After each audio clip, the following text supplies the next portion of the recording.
мен уже боюмда болуп мына төрөйм деп кейсира мен даярданып атканда башка аял алып алды. Шакек пайда болуп калып тургандан менин мындай оюм жакшы эле болчу, бирок жаман ойлогон эмесмин. Переводчик бала айтты да 4-степеньге нече деп, жана мен 4 десе мен өлөм деп ойлодум. Анткени акыркысы кээде ушу апамды көрүп өзүм да кайгырып кетем. Апам оорусунан айыгып кетсе деп тилейм. Апабыздан айрылып калгыбыз келбейт. Апам айыгып кетсин, жакшыраак кетсин, апама шифа берсин. Амин.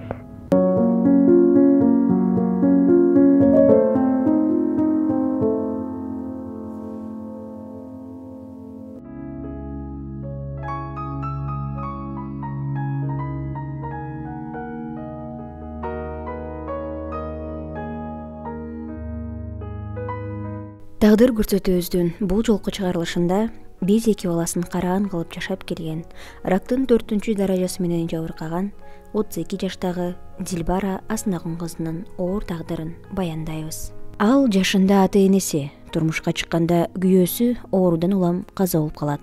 Андан соң тагдырдын жазмышы менен бир баласын жетелеп алып, экинчи ирет турмуш жолуна аттанат. Какаганга муштаган турмуш. Каарманыбыз ал жолдошу башка үй бүлө куруп алганын кеч билгенин айтат. Атым Ислам, 12 жаштамын. 6-класста окуйм. Ошо апам оорусуна байланыштуу сабакка бара элекмин. Ошо апам айыгып кетишин күнүнө тилейм. Ошо апам операциядан аман эсен келсин деп тилейм. Биз апамды жакшы көрөбүз. Чоңойгондо тиш доктурун. Мектепте кандай окуйсуң? 4-5 менен аралаш окуйм. Мектепке эми барасың эле жакын? Буюрса барып баштайм. Буюрса апам айыгып кетет. Аллахым шифа берсин. Апамды жакшы көрөбүз.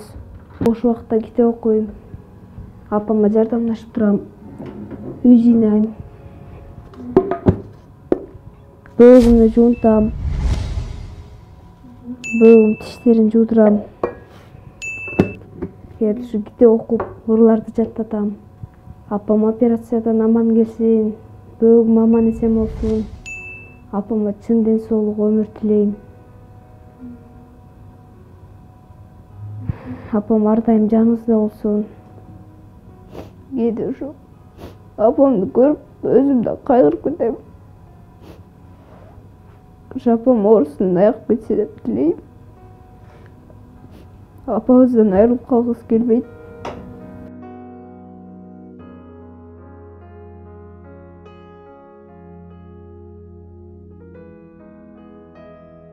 Туугандарыбыз жок. Тайнем таятам каза болуп калган. Атам каза болуп калган.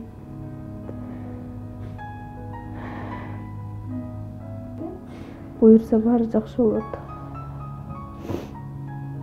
Апам чоңойгондо багабыз. Эч жака таштабайбыз. Тоң районунда Дөңтал айылында чоңойгом. Менин баккан ата-энемдин көзү өтүп кеткен кичинекей кезимде. Багып алышыптыр. Атам болсо согушка барып келген адам болчу экен. Атамдын көзү өтүп кеткенине 23 жыл болуптур. Апамдын көзү өткөнүнө 9 жыл болду.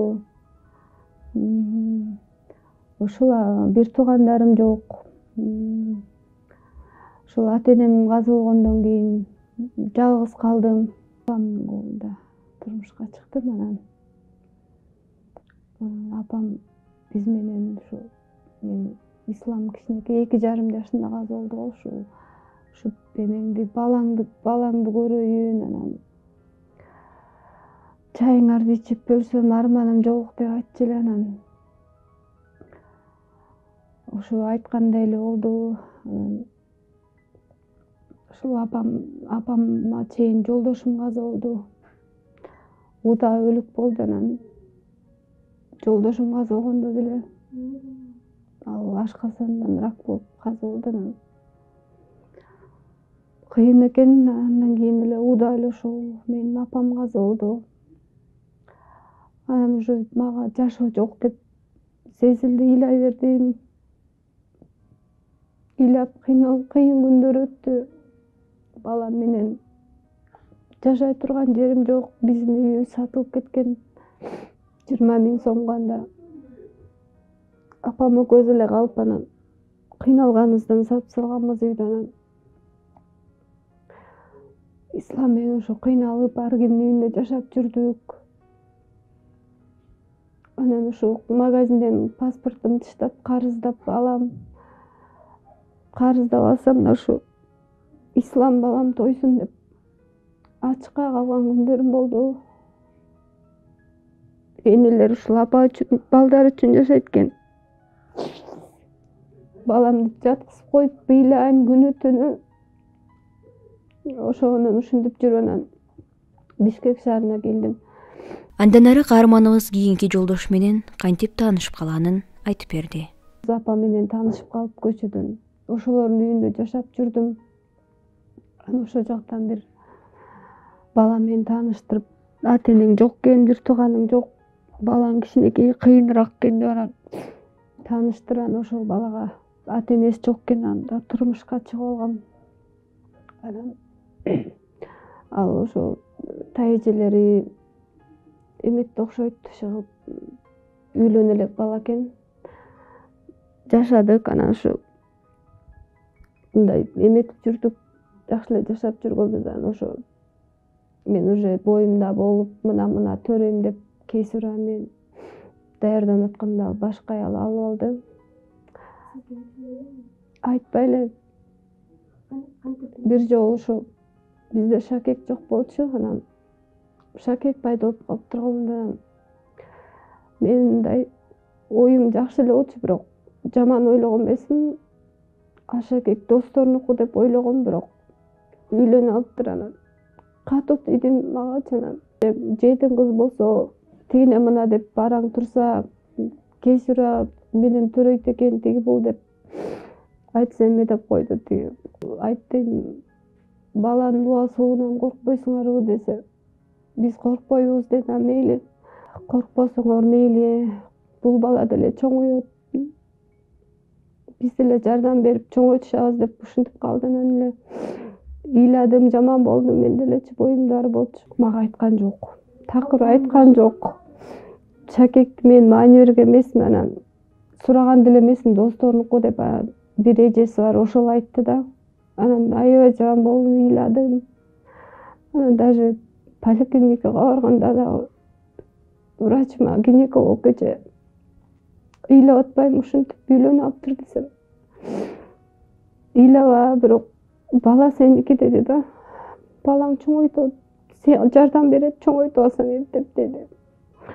Анан эптеп кейсура мен төрөгөндөн кийин больницадан чыгып үйгө келсек элек, анан прививкага барсам, педиатр айтат да, ушу балаңды өзүң аябай кыйналып кетиптирсиң, мындай өңүң жаман дейт да, боз тамак жеп атасыңарбы деги деп калды. Анан кыйналып эле атабыз десем, надежный үй бүлөлөр көп, балаңды берип койчу деди.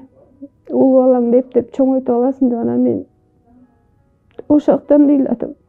Кантип берем дедим, баламды кантип берем десем.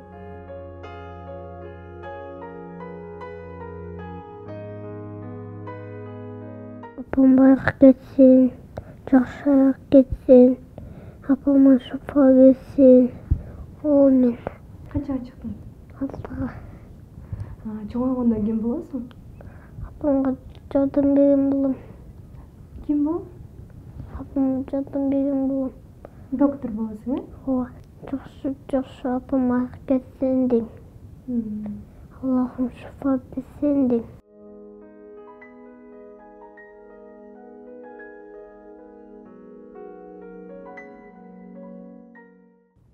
Собственнение дагылар келип жашай бергиле деп, анан кийин ошол жака көчтүк. балаңды эмчектен чыгарып кел деди. Чыгарып баргам, ошо аябай кыйналып чыгардым. Өзүм оорум бир жактан сыздатып оорутат.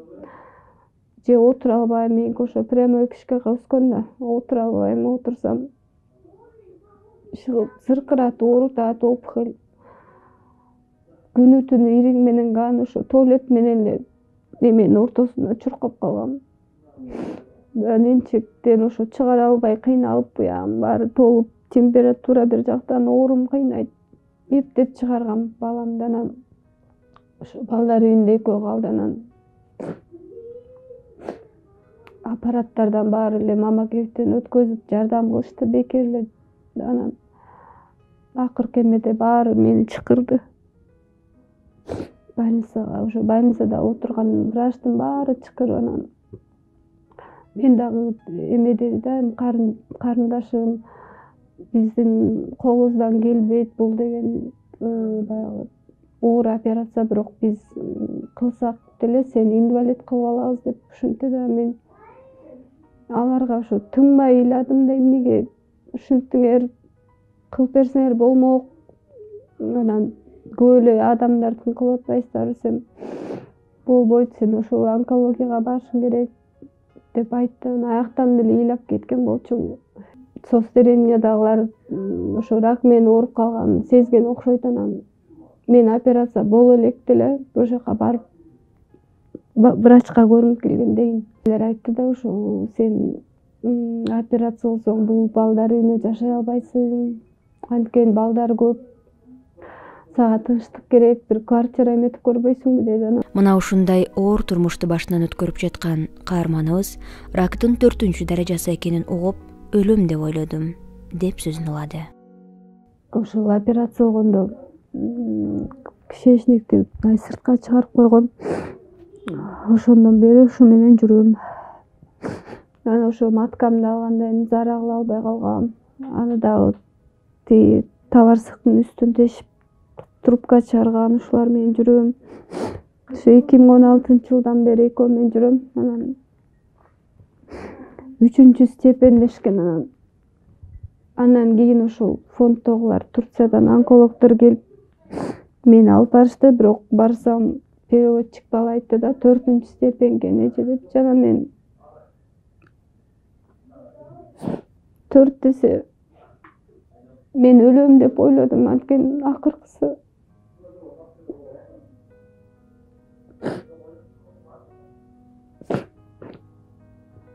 ыйлап эле сразу эле мен врачыма чалдым. Эмнеге жашырып койдуңар эле депчи. Жашырып жүрдү дейм, кан уюп калыптыр деп. Анан мен дарыласа болобу аны десем, болот деп койду. Анан көрсө ал кан уюбай эле эме өсүп атыптыр, опухоль мээнин ичине. Анан ушу эки жака өскөн. Анан ошол өскөн жөктү күтүш керек экен. Оор күндөн өттүм аяктан да. Биякта диван бар болчу, хозяйканыкы. Ошол жакта эле жатып калгам. Башыман приступ берет, түйүлүп, анан ушу каякта көрсө эле башымды мыжыгып эле отуруп калчумун. Анан акыркы ушу өсүп баштаганда ушу көзүм да жакшы көрбөй баштады. Балдарымды караганга дарман жок. Ачка тоок чоңоюшту байкуштар. Биз каарманыбыздан жолдошуңуз балаңызды көрүүгө келдиби деп сурап, төмөнкүдөй жооп алдык. Эмеде башыман операционно келип, ошол чачын кырып эметип кеткен, жуунтупчу. Мен сурангам, ушинтип ооруп калдым, жардам бер деген, мени макул деген. Келгенде эле жок. Анан бир убактарда эшик тыкылдап калган, 1 айдан өтүп. Анан мен досу болом, ал Казакстанга кетти деп эле, анан бир чыптаманын бир угуй алып келип таштап кетти да. Эми ислам билет, папасы каза болуп калган. Анан ушу апам каралашып жүрдү, тайнесин деле билет. Ата-эне жок деле оор экен, бирокчу жашоодон чарчап жүрөм мен делечи өзүм. Оорудум, өзүмдү таштадым, ушинтип өзүмдү карабадым. Ушу болгон 1 мүнөт, 1 секунд, 1 күнүм, 1 айым деле ушу балдарым үчүн. Чын айтсам, чарчадым. Ушу күнү түнү бок чыгат, тазалайм. Түндө чыгат, каптайт, могу кишечникти болушунча кычыштырат, туруп тазалайм. Балдарымды сурагандар көп болот, бирок менин көзүм тирүү кезимде эч кимге бере албайм деп ыйлады. Аны ойлойм, күндө ойлойм. Көпчүлүгүн жакшы жерде ойлобойм. Жаманды деле ойлой жүрүш керек экен. Бирдек болсом деп балдардын жүрөгүмдө постоянно ойлоном, эмне кылам деп ойлоносуң, баягы артыңда таянар акеним жок, бир тууганым жок. Ошо балдар үйүнө өтүп кетпесе экен деп ойлоном, бирок эми буга чейин эле балдарымды сураган кишилер көп болгон, эжелер, байкелер. Бирок мен баягы көзүм тирүү, мен бере албайм. Мен жок деп башымда аябай ыйлап жүрчүмүн. Анан кийинчерээк өзүм ойлондум, мен Кудай жазганын көрөм деп жүрүп элем. Бирок азыр деле жүрөгүмдө бирок үмүтүм чоң да. Айыгам деген үмүтүм чоң. Балдарым деле түшүнүп калды азыр, уже мен ооруй берип, мындай балалыктай өткөн жок экөөнүн.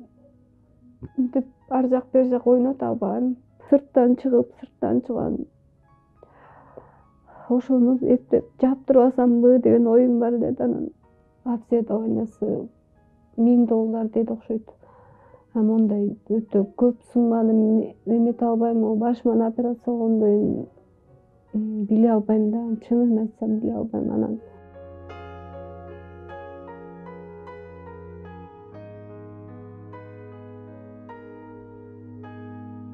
Жардам берүүнү каалагандар экрандагы реквизиттер аркылуу байланышса болот.